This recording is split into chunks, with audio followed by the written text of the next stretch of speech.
जी doctor Saeed साहब, पाकिस्तानी पूरी कौम जो है वो इस वक्त फ़ौज के साथ खड़ी है, हुकूमत के साथ खड़ी है।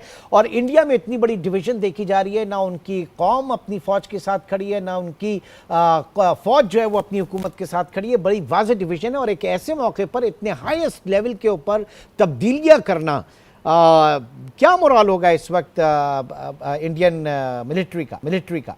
जी बिल्कुल, आपने ठीक कहा। और तो मेरे ख्याल से कि आप इसको देखें कि इंडिया के अंदर से अब ये बहुत बड़ी डिमांड आ रही है कि जिस तरह से ये जो हुआ है, ये तो एक बहुत बड़ा सिक्योरिटी लैप्स है। और आपको याद है कि पुलवामा के बाद जो है वो या उससे पहले भी इस तरह की चीजें जो हुई थी। और बेसिकली कांग्रेस के दौर में जब हुआ था तो कांग्रेस के जो उस वक्त के होम मिनिस्टर थे, उनको रिजाइन करना पड़ा था और रिजाइन किया था।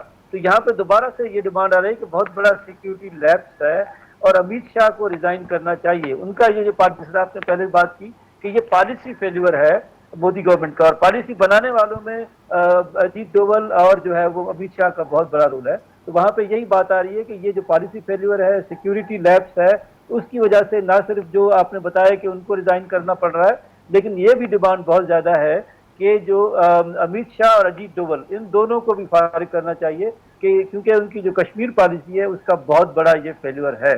मेरे ख्याल में इसमें आपने किसी वो भी बहुत इंपॉर्टेंट है, क्योंकि साउथ एशिया जो है आपको पता है कि न्यूक्लियर, पाकिस्तान और इंडिया दोनों न्यूक्लियर स्टेट हैं। तो इसमें जो है वो लाजिम बात है, वार जो है वो बहुत ही डेंजरस चीज़ है, ना सिर्फ हमारे साउथ एशिया के लिए बल्कि पूरे दुनिया के लिए बहुत डेंजरस है। तो लिमिटेड वार का आपको याद है कि कारगिल में हुआ और उसके बाद 2019 में हमने देखा।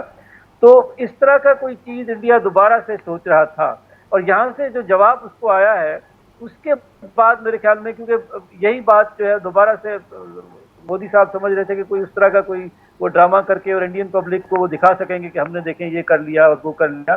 तो इस मरतबा वो चीज जो है वो इंडिया पाकिस्तान ने बड़ा वाजे किया है कि अगर इस तरह की कोई कोशिश की गई तो फिर जवाब जो हमारा होगा वो जो है वो उससे ज्यादा होगा। यानी जवाब हम उतना नहीं देंगे जितना आपका अटैक होगा, जवाब उससे ज्यादा होगा। क्योंकि आपने एक तो झूठा इल्जाम लगाया, उस इल्जाम का कोई आप प्रूफ नहीं कर रहे। हम आपके लिए आपके साथ कह रहे हैं कि आप जो है वो हमें कोई प्रूफ दें, आप जो है मीडिएशन की तरफ जाएं, आप जो है वो कोई